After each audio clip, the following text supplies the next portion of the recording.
தமிழில் முதல் பக்தி சேனல் சாய் டிவி.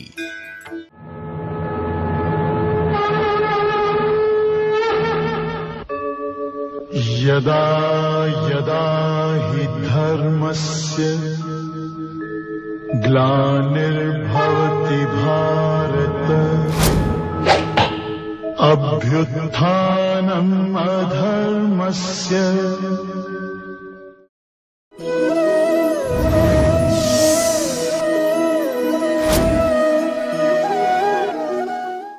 ஹரிஹி ஓம்.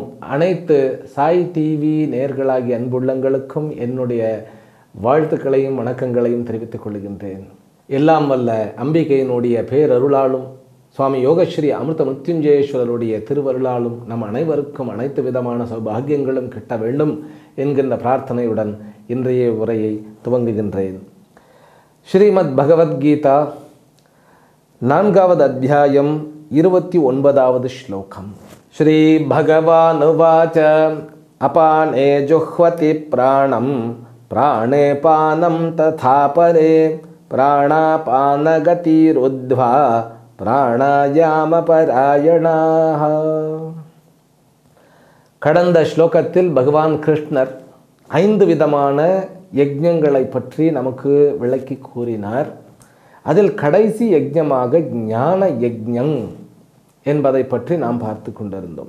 ஞானம் அப்படின்னு சொன்னாலே அதை நம்ம ரகம் வாரியாக பிரிக்க முடியும். அதாவது பொருள்களினுடைய ஞானம் அப்படின்னு பிரிக்கலாம். பிறகு பதங்களினுடைய ஞானம், பிறகு இந்த சொர்க்க நரகங்களை பற்றிய ஞானம், அதாவது நம் பூலோகத்திற்கு அப்பாற்பட்ட ஞானங்கள் அப்படின்னு பிரிக்கலாம். இப்போ இந்த அத்தனை ஞானங்களுமே நமக்கு எப்படி இருக்கிறதுன்னு கேட்டால், நம்முடைய மொழியில் நமக்கு புரிகின்ற வகையில் வார்த்தைகளாக இருக்கின்றன. அதனால் இந்த இடத்தில் ஞான யஜ்ஞம் அப்படின்னா பல்வேறு பொருள்களை பற்றி தெரிந்து கொள்வதல்ல. ஞான யஜ்ஞம் புள்ளி விவரத்தை பற்றி குறிப்பிடவில்லை. அதைத்தான் நான் சொல்ல வந்தேன்.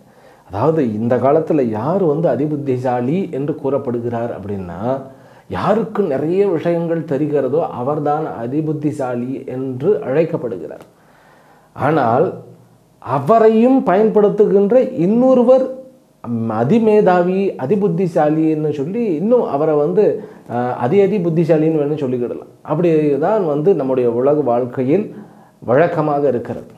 ஆனால் இங்கு அந்த ஞானத்தை பற்றி கூறவில்லை. சாஸ்திரத்தினுடைய ஒரு வார்த்தையை எடுத்துக்கொண்டு அந்த வார்த்தைக்குண்டான மிகச்சரியான அர்த்தத்தை புரிந்து கொள்வதற்காக அந்த வார்த்தையை ஆராய்ச்சி செய்வது. அப்படி யஜ்ஞயாக ஹோமங்களை பற்றிய ஒவ்வொரு சப்தங்களையும் அதை இந்த யஜ்ஞம் எப்படி செய்ய வேண்டும், யாகங்கள் எப்படி செய்ய வேண்டும் அப்படின்னெல்லாம் அதில் நம்ம வேதங்களில் கொடுக்கப்பட்டிருக்கு.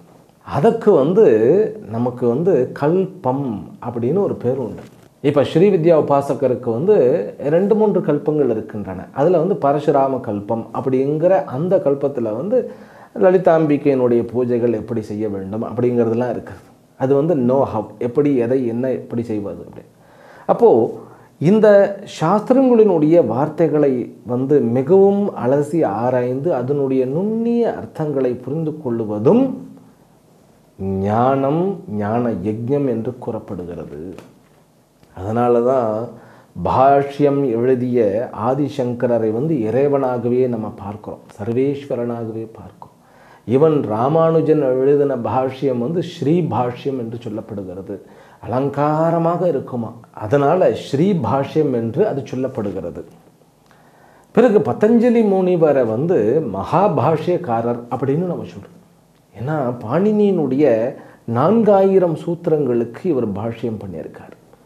பாஷ்யம் பண்ணுறதுக்கெல்லாம் முறை இருக்கிறது. அது பாஷ்யம் அப்படிங்கிறது, டீகா அப்படிங்கிறது, டிப்பணி அப்படிங்கிறது, இதெல்லாம் அந்த முதல் விளக்கத்திற்கு பேர் பாஷ்யம், விளக்க உரை அப்படின்னு நம்ம படிக்கிறோம் இல்லையா, அதுதான் பாஷ்யம். இப்போ இந்த பகவத்கீதையெல்லாம் ஆதிசங்கரருடைய பாஷ்யங்களை வைத்து கொண்டு தான் நாம் படித்து கொண்டிருக்கின்றோம். அவர் அந்த பதார்த்தத்திற்கு அர்த்தம் கொடுத்திருக்கின்றார். ஆனால் வேதத்தினுடைய பூர்வ பாகத்திற்கு சாயனர் என்பவர் பாஷ்யம் பண்ணியிருக்கார். அதுதான் ரொம்ப ஃபேமஸான பாஷ்யம். நிறைய பேர் வந்து பாஷ்யம் பண்ணியிருக்கார். இருந்தாலும் இந்த சாயனாச்சாரியார் அப்படிங்கிறவருடைய பாஷ்யம் மிகவும் வந்து ஆழமானது, நுண்ணியது. அதற்கு விளக்க உரைகள்லாம் நிறைய இருக்கிறது. அவர் வந்து ஒரு பதத்தையும் ஒரு கர்மத்தையும் நன்கு அலசி ஆராய்ந்து அந்த பதார்த்த ஞானம் அப்படின்னு இதை சொல்கிறது உண்டு. வாகர்த்தாவிவ சம்பிருக்தவ் வாகர்த்த பிரதிபத்தையே ஜெகதவ் பிதரவ் வந்தே பார்வதி பரமேஸ்வரவ் அப்படின்னு சொல்லுவாங்க. அப்போது வார்த்தைகளும் அதற்குண்டான அர்த்தங்களையும் போல ஒன்றாக இருக்கக்கூடிய இந்த உலகத்திற்கே தாய் தந்தையர்களாக விளங்கக்கூடிய அந்த சர்வேஸ்வரனுக்கும் பார்வத்திற்கும் என்னுடைய நமஸ்காரங்கள்னு சொல்லி மகாகவி காளிதாசர் எழுதிய அந்த ஸ்லோகம் அது. வாக் அர்த்தவ் இவ அப்படின்னா வாக்கையும் அதாவது பதத்தையும் பதார்த்தங்களை போன்று இரண்டரை கலந்திருக்கக்கூடிய அப்படின்னு சொன்னார்.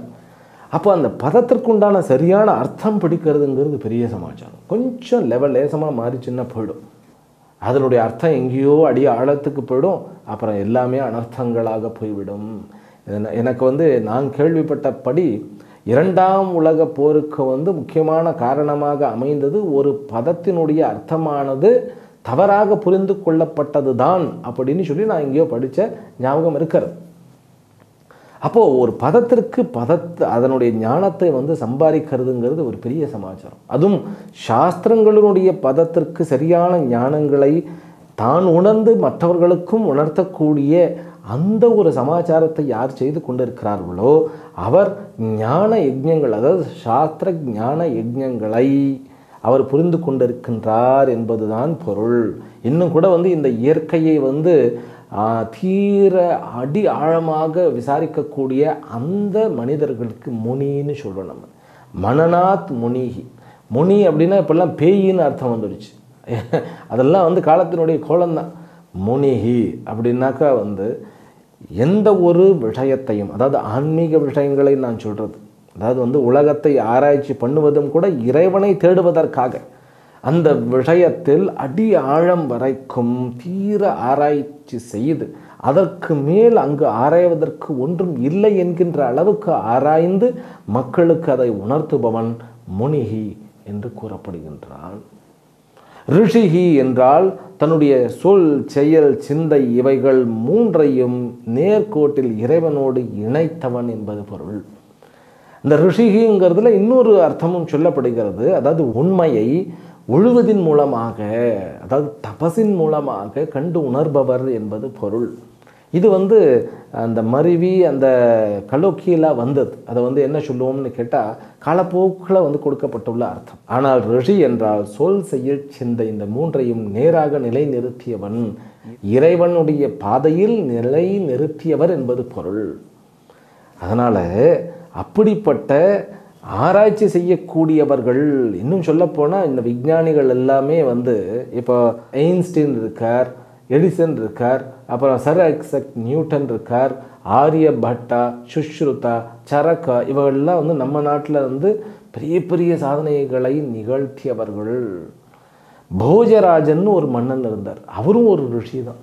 இந்த தஞ்சாவூருக்கு போனால் அவருடைய ஹிஸ்ட்ரி நிறைய கிடைக்கிறது. இவர்களெல்லாம் ரிஷியாகவும் மன்னர்களாகவும் அரசர்களாகவும் ராஜ ரிஷிகளாகவும் திகழ்ந்தவர்கள். அப்படிப்பட்டவர்கள் இந்த ராஜேந்திரவர்மன் அப்படிங்கிறவர் வந்து வானவியலில் அவ்வளவு சாஸ்திரம் அந்த ஞானம் படைத்து இருந்திருக்கார். அவருடைய ஒரு புஸ்தகத்தை வந்து இப்போ தான் சரஸ்வதி புக் மஹாலில் இருந்து நம்ம வந்து எடுத்துகிட்டு வந்தோம். அதாவது முறைப்படி கேட்டு வாங்கிட்டு வந்திருக்கோம் நம்ம. ஆமாம், விலை கொடுத்து தான். அதில் அந்த ராஜேந்திரவர்மன் அவ்வளவு ஒரு ஞானம் படைத்தவராக வானவியல் மற்றும் இந்த அஸ்ட்ராலஜியை பற்றி, அஸ்ட்ராலஜி ரெண்டையும் பற்றி அவ்வளோ அழகான ஸ்லோகங்கள். அப்பா, இதெல்லாம் எவிடன்ஸ் நமக்கு. நம்ம காளிதாசனுடைய உத்தர கலாமிருத்தம் அப்படிங்கிறதும் ஒரு பெரிய எவிடன்ஸ். இதெல்லாம் வந்து அந்த காலத்து மக்களினுடைய அறிவியல், அவர்களுடைய ஆராய்ச்சி. இவைகள் ஞான யஜ்ஞங்கள் என்று கூறப்படுகின்றன. இந்த யஜ்ஞங்களில் யார் ஒருவர் விடாமல் முயற்சி செய்து கொண்டு இருக்கிறார்களோ, உறுதியுடன் செய்பவர்களாக இருக்கிறார்களோ அவர்கள் யஜ்ஞத்தை புரிபவர்கள் ஆகின்றார்கள் அப்படின்னு சொல்லி 28வது ஸ்லோகம் முடிகிறது. இன்றைக்கு நாம் ஆரம்பித்தது 29வது ஸ்லோகம். இப்போ இந்த 29வது ஸ்லோகம் எந்த யஜ்ஞத்தை பேசுகிறது அப்படின்னாக்கா பிராண யஜ்ஞத்தை பற்றி பேசுகிறது. அது என்ன தனியாக பிராண யஜ்ஞம் அப்படின்னா, இந்த பிராணனை வைத்தே நிறைநிலையை, அதாவது தன்னுடைய தபஸை தன்னுடைய தவ வலிமையை கூட்டக்கூடிய ஒரு யஜ்ஞம் அது. இப்போ சரீரத்தில் பிராணன்கள் அப்படின்னு ஒரு சமாச்சாரம் இருக்கிறது. அது சாஸ்திரத்தின் மூலமாக நிறைய இடத்துல சொல்லப்பட்டிருக்கு. அது இன்னும் சில இடத்துல வாயு அப்படிங்கிற வார்த்தையையும் பயன்படுத்தப்படுகிறது. ஆனால் வாயு என்பது வேறு, பிராணன்கள் என்பது வேறு. நம் சரீரத்தில் 5 வகைப்பட்ட பிராணன்கள் இருக்கின்றன அப்படின்னு சாஸ்திரமானது கூறுகிறது. இந்த முக்கியமான பிராணன் என்பது நாசி வழியாக நமக்கு உள்ளே நுரையீரல் வரைக்கும் சென்று சரீரத்திற்கு ஆக்சிஜன் அப்படின்னு சொல்லக்கூடிய இந்த உயிர் காற்றை வழங்குவது, அதுதான் பிராணன். அந்த பிராணனானது உள்ளே போன உடனே அது மற்றும் 4 பிராணன்களாக 4 சக்திகளாக உருவெடுக்கிறது. அதில் அபானன், உதானன், சமானன், வியானன் அப்படின்னு சொல்லி இந்த 4 விதமாக 4 பரிணாமங்களில் 4 செயல்களில் ஈடுபட்டு இருக்கின்றன. இப்போ இந்த பிராணனை உள்ளிழுக்கக்கூடிய இந்த பிராணசக்தி என்று கூறப்படுகிற அதற்கு இந்த இடம்தான் அதற்கு ஒரு பாயிண்ட். அது அதனால தான் தியானம் பண்ணும் பொழுது இந்த நாசியினுடைய அக்ரபாகம்னா இந்த இடம், நாசியினுடைய நுனியில் கண்ணை வச்சுண்டு அப்படியே அமைதியாக மூச்சை கவனிச்சுண்டே இருந்தால் அப்படியே மூச்சு மட்டுப்படும். மூச்சு மட்டுப்பட பட மனமானது மட்டுப்படும். மனமானது அப்படியே லயமாக ஆரம்பிக்கும். அது நாசியினுடைய துவாரத்தில் எந்த இடத்துல மூச்சு காற்று உள்ளே இழுக்கப்படுகிறதோ, எந்த இடத்திலிருந்து மூச்சு காற்று வெளியில் தள்ளப்படுகிறதோ அந்த இடத்தை தான் ஒரு மைய புள்ளியாக தியானத்தில் சொல்லப்படுகிறது. இந்த சிவன் பார்த்தேன்னாக்கா சில ஃபோட்டோக்களில் அவர் தவம் பண்ணி கொண்டு, அதாவது தபஸ் பண்ணி கொண்டு இருக்கும் பொழுது அப்படி அந்த பாதி கண் மூடியும் மூடாமையும், அதாவது அந்த கண் இமைகள் அப்படி திறந்திருக்கிற மாதிரி இருக்கணும், அதை பட்டுப்படாமல் அப்படியே க்ளோஸ் பண்ணின மாதிரியும் இருக்கும். அந்த நாசியினுடைய நுனியை பார்த்தவாறு அதில் கவனத்தை கொண்டவாறு தியானம் பண்ணிக்கிட்டு இருப்பார் அவர். இந்த பிராணன் தான் வாழ்க்கை. அதனால தான் யாராவது ஒருத்தர் இறந்துட்டால் பிராணன் போயிடுச்சுங்கிறோம். இந்த பிராணன்கிட்ட நிறைய சமாச்சாரங்கள் இருக்கின்றன. இன்னும் சொல்லப்போனால் யோகா என்கின்ற அந்த மாபெரும் அற்புதம் தசைகளுக்கு பயிற்சி தருகின்றது. அதை காட்டிலும் மிக முக்கியம், அது நேரடியாக பிராணன்களை சீர் செய்கின்றது. பெரிய வரப்பிரசாதம். இது உலகம் முழுவதும் ஏற்றுக்கொள்ளப்பட்டது. நம்முடைய பாரத நாட்டில் இப்பொழுதுதான் விழிப்பு வர்றது. எப்போவுமே நம்மக்கிட்ட இருக்கிற அனுபவம் நமக்கு தெரியறது இல்லையே. இதை நான் வருத்தமாக சொல்லலை, மனிதனுடைய மனம் அத்தகையது. எப்போவுமே சிறந்தது நம்ம கையில் இருந்தால் தெரியாது, அது இழந்த பிறகுதான் நமக்கு அடடா அப்படின்னு தோணும். அந்த மாதிரி இந்த யோகம் அப்படிங்கிறது இந்த பிராணனை சார்ந்தது, அப்புறம் எண்ணங்களை சார்ந்தது. அப்போது இந்த யோகா பண்ணும் பொழுது பிராணனை நான் டைரெக்டாக டீல் பண்ணுறேன்னு அர்த்தம். அதை ஒரு டெக்னிக்கலாக சொல்கிறார். அபானே ஜுஹ்வதி பிராணம் பிராணே அபானம் ததா பரே பிராணாபான கதிருத்வ பிராணாயாம பராயணாக. அபானன், அபானன் அப்படிங்கிறது ஒரு வாயு, வாயுன்னா பிராணன்னு புரிஞ்சுக்கோங்க. இப்போது பிராணன் மூலமாக உள்ளுக்குள்ளே வாயு மூலமாக உள்ளுக்குள்ளே பிராணனை இழுக்கிறோம் நம்ம. அது அபானனாகவும் உதானனாகவும் வடிவெடுக்கிறது. முதல்ல அபானன் என்றால் என்ன அப்படின்னாக்கா, இந்த பிராணன்களை உந்து சக்தியாக நம்ம கற்பனை பண்ணிப்போம், சரியா? இப்போதைக்கு அது உந்து சக்தி மட்டுமல்ல, அது அத்தனை சக்திகளாகவும் இருக்கின்றன. அதாவது ரிஜுவனேஷன் சொல்லுவா இல்லையா, அதாவது புதுப்பிக்கும் சக்தி, அதாவது புனர் நிர்மாணிக்கக்கூடிய தன்மை கொண்டது இந்த பிராணன் என்பது. அதாவது உயிர்ப்பிக்கக்கூடிய தன்மை கொண்டது, அதுதான் சரியான வார்த்தை. அதில் அபான வாயு என்பது நம்மளுடைய இந்த நாபியினுடைய அந்த ஸ்தானத்தில் முக்கிய புள்ளியாக இருப்பது, அதுதான் அதனுடைய பிரதான ஸ்தானம்.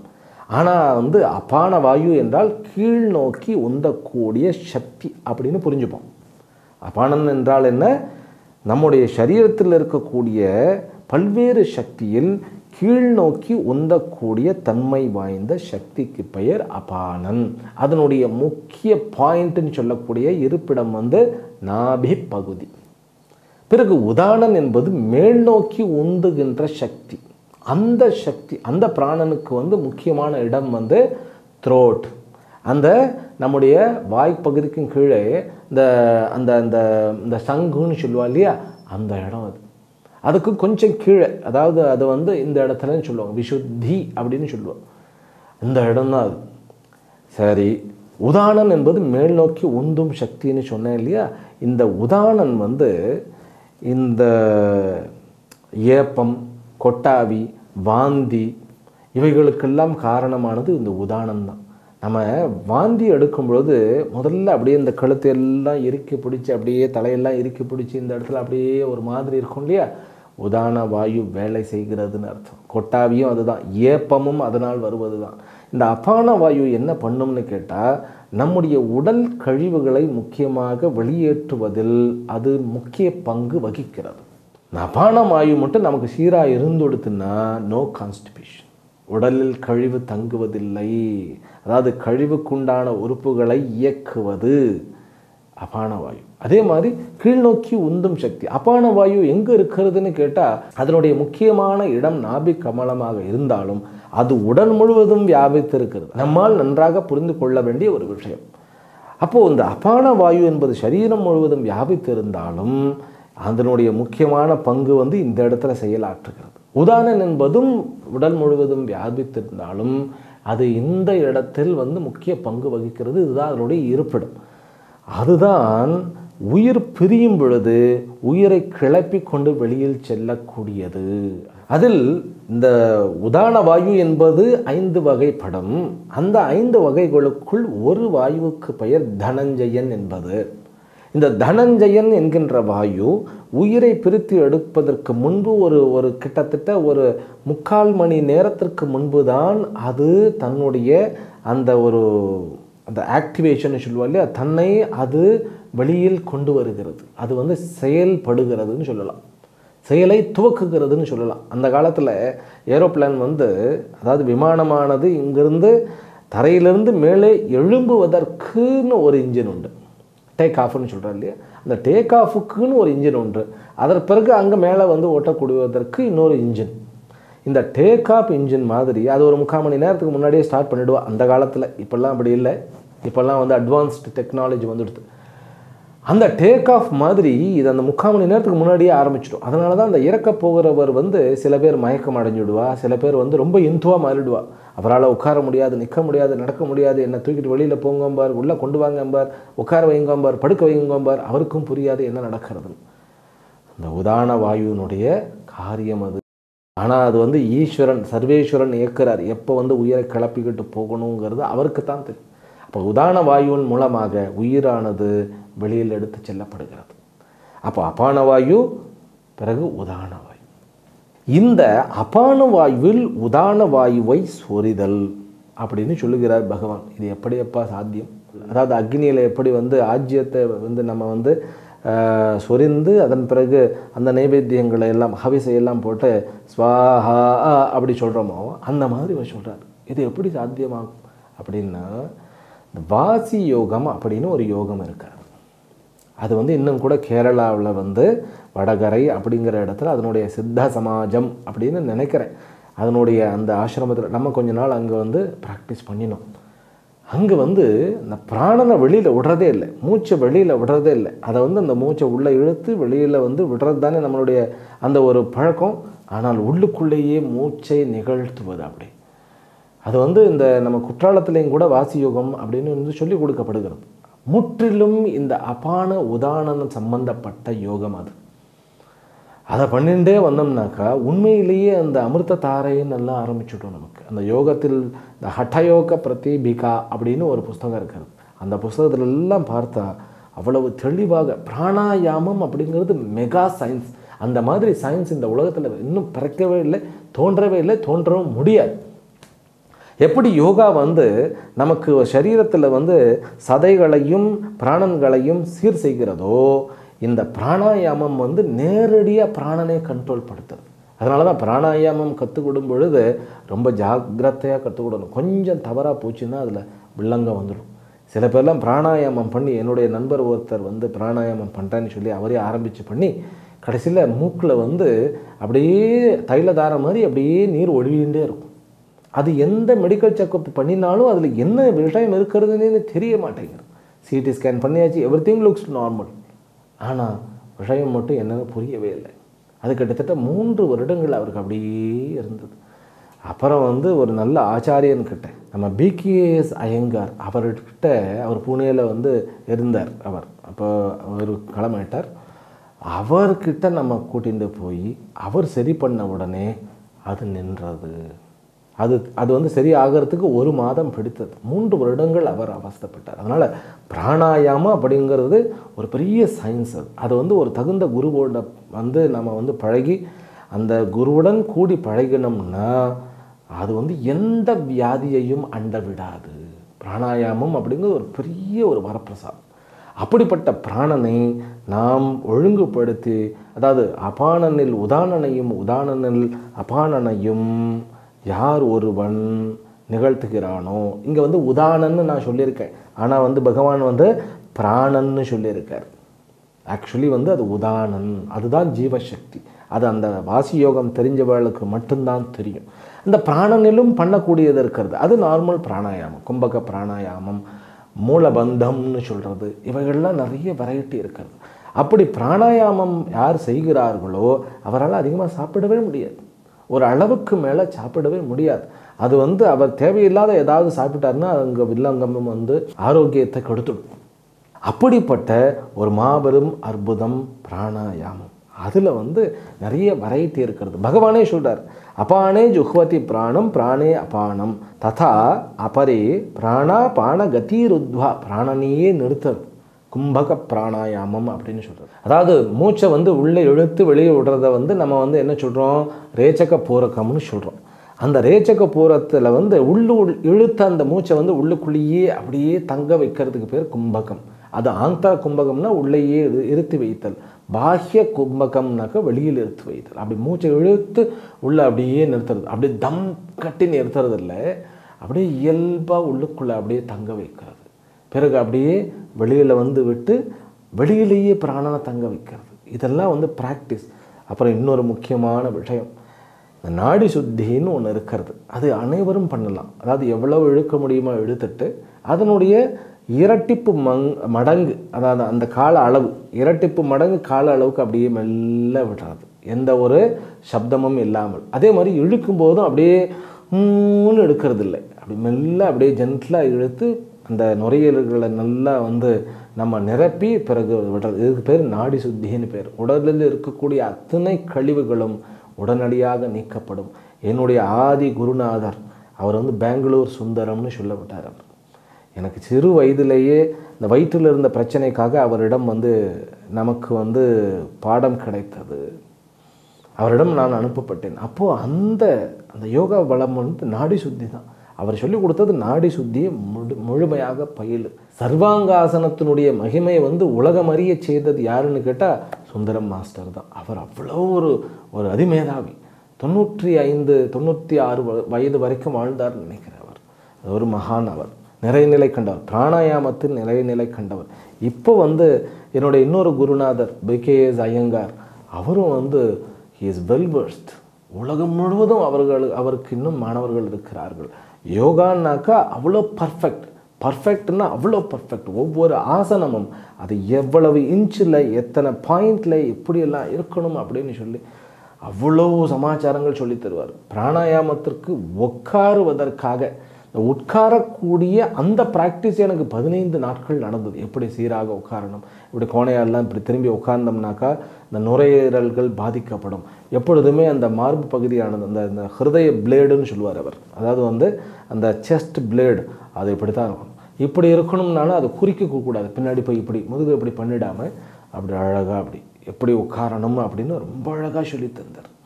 அப்படிப்பட்ட பிராணாயாமத்தை கற்றுக்கொண்டு மூலபந்தம், உட்டியான பந்தம் இவைகள்லாம் வந்து அட்டயோக பிரதீபிகாவில் இருக்கிறது. இவைகளை அந்த பிராணனை வந்து அப்படியே கும்பகமாக பண்ணிவிட்டார். அதனால தான் அகஸ்தியருக்கு ஒரு பெயர் உண்டு. அவர் வந்து கும்பகத்தில் வந்து ரொம்ப ஒரு சிறந்த ஒரு ஆள் அவர். அதனால தான் வந்து அவருக்கு வந்து அந்த சித்திகள்லாம் மிகவும் அதிகம் அப்படின்னு சொல்லுவார்கள். கும்பகத்தில் கை தேர்ந்தவர், ஆந்தர கும்பகம் பாஹ்ய கும்பகம்னு சொல்லப்படுகிற இந்த விஷயத்தை வைத்துக்கொண்டு அதை யார் ஒருவர் சிறந்த முறையில் கடைபிடித்து வருகிறாரோ அது பிராணாயாம யஜ்ஞம் என்று கூறப்படுகிறது. மொத்தம் 3 பிராணன்களை பற்றி சொல்லியிருக்கின்றேன். நாசி துவாரத்தில் இருப்பது, பிறகு விசுத்தி என்கின்ற இந்த இடத்தில் இருப்பது, நாபி பகுதியில் இருப்பது, பிறகு சமானன் என்பது வயிற்று பகுதியில் இருப்பது. சமானன் அப்படின்னாக்கா வைஸ்வானரன் என்கின்ற இன்னொரு பேரும் அதற்கு உண்டு. செரிமான சக்திக்கு உதவுகின்ற அந்த ஜாட்டராக்னி என்று கூறப்படுகின்ற அந்த என்சைம், அந்த ஹீட்னஸ், அந்த சூடு இருக்கு இல்லையா, அதற்கு சமானன் என்கின்ற ஒரு பெயர் உண்டு.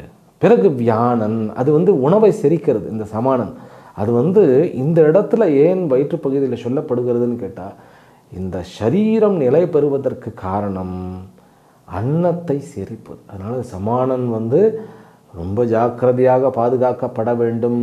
அதனால தான் வந்து எப்பொழுதுமே பசியுடன் வாழ்வாயாக, பசியை மட்டும் விட்டுடக்கூடாது. பசியை விடக்கூடாதுன்னா என்ன, பெருந்தீனி திங்கக்கூடாதுன்னு அர்த்தம். எப்பொழுதுமே பசியோடு இருக்கணும். அந்த பசி கொஞ்சோண்டு இருந்து கொண்டே இருக்கணும், முழுமையாக சாப்பிடவே கூடாது. அப்படிங்கிறது நம்முடைய சாஸ்திரத்தினுடைய மிக முக்கியமான ஒரு விதி. சரியா? அப்போது இந்த சமானம் கெட்டு போகிறது எதனால் அப்படின்னு கேட்டால், அபான வாயு கெட்டு போனால் உதான வாயு கெட்டு போய்விடும். உதான வாயுவும் அபான வாயுவும் செரிமானத்திற்கு மிகவும் முக்கியமானவைகள். அதாவது ஏப்பம் வர்றதுலேயே தெரிஞ்சிடும் ஒருத்தருக்கு அஜீரணமாக ஜீரணமாக ஆகிருக்கிறதா அப்படின்னு. அதே போல் கீழே கேஸ் வர்றதுலேயே தெரிஞ்சிடும் அதில் வந்து அஜீரணமாக அல்லது வந்து ஒழுங்காக செமிக்கப்பட்டு இருக்கிறதா உணவு அப்படிங்கிறது தெரிஞ்சிடும். பிறகு வியானன், வியானன் என்பது உடல் முழுவதும் வியாபித்து இருப்பது. அதுதான் வியானன் அப்படின்னு சொல்லுவோம். வியானன்னு சொன்னாலே வியாபித்து இருப்பது, அந்த உடல் முழுவதும் வியாபித்து இருக்கிறது இல்லையா, அதற்கு வந்து பகுதி ஹிருதயம். அதனால தான் ஹிருதயம் வந்து அந்த இடத்துல இருந்து இரத்தமானது அனைத்து இரத்த தமனிகளுக்கும் அனுப்பப்படுகிறது இல்லையா. அந்த நம்ம சொல்லுவோம் இல்லையா, பிளட் வெசல்ஸ் அப்படின்னு. அசுத்தமான இரத்தமானது இங்கு வந்து மீண்டும் சுத்தமாகி மீண்டும் அனைத்து இடங்களுக்கும் அனுப்பப்படுகிறது. உடல் முழுவதும் வியாபித்து உடலை புத்துணர்வு செய்யக்கூடிய, புதுப்பிக்கக்கூடிய அந்த பிராணனுக்கு பேர் வியானன் என்பது பொருள். இவைகளெல்லாம் புரிந்து கொண்டு இதெல்லாம் வந்து எந்த சிடியில் நமக்கு தெரியும், எந்த எக்ஸ்ரேயில் எடுக்க முடியும், எந்த எம்ஆர்ஐயில் இதெல்லாம் தெரியும், அந்த காலத்தில் கண்டுபிடித்து அதனுடைய விஷயங்கள் என்ன, அதனுடைய செயல்பாடுகள் என்ன, அதனுடைய பரிணாமங்கள் என்ன அப்படின்னு எவ்வளோ அழகாக நம் பெரியவர்கள் சொல்லி கொடுத்துருக்கிறார்கள் இல்லையா. அப்படி அந்த பிராணனை சிறமேற்கொண்ட அந்த பிராணனை நிறுத்தி அதை பயின்று அதில் தேர்ச்சி பெற்று அதை சாதனமாக மாற்றக்கூடியவர்கள் பிராணாயாம யஜ்ஞம் என்பதை நிகழ்த்துகிறார்கள். அவர்களுக்கும் ஆன்மீகத்தில் முன்னேற்றம் என்பது அமைந்து அவர்கள் இறைவனுடைய நிறைநிலையை கண்டிப்பாக அடைவார்கள். அப்படிங்கிறது சாக்ஷாத் பரமாத்மா கிருஷ்ணனே சொல்லுகின்ற சத்தியம். அடுத்த ஸ்லோகம். அபரே நியதாஹாராஹ பிராணான் பிராணேஷு ஜுஹ்வதி சர்வேப்யேதே யஜ்ஞவிதஹ யஜ்ஞக்ஷபித கல்மஷாஹ. இன்னும் ஒரு யஜ்ஞமானது இருக்கின்றது, அது ஆகார நியம யஜ்ஞம் என்பது. அதை வருகின்ற தொகுப்பில் பார்ப்போம். இதுவரைக்கும் நாம் 11 விதமான யஜ்ஞங்களை பார்த்திருக்கின்றோம். அவைகளை பற்றிய விவரங்களையும் இந்த கடைசியில் சொல்லப்பட்டிருக்கக்கூடிய 12வது யஜ்ஞத்தினுடைய விவரங்களையும் வருகின்ற தொகுப்பில் காண்போம். ஹரி ஓம். ஸ்ரீ குருப்யோ நமோ நமः. ஓம் பூர்ணமதః பூர்ணமிதம் பூர்ணாத் பூர்ணமுதச்யதே பூர்ணஸ்ய பூர்ணமாதாய பூர்ணமேவாவசிஷ்யதே. ஓம் சாந்தி சாந்தி சாந்தி. ஹரி ஓம். ஸ்ரீ குருப்யோ நமः. ஹரி ஓம். சாய் டிவி நிகழ்ச்சிகள் உங்களுக்கு பிடிச்சிருக்கா?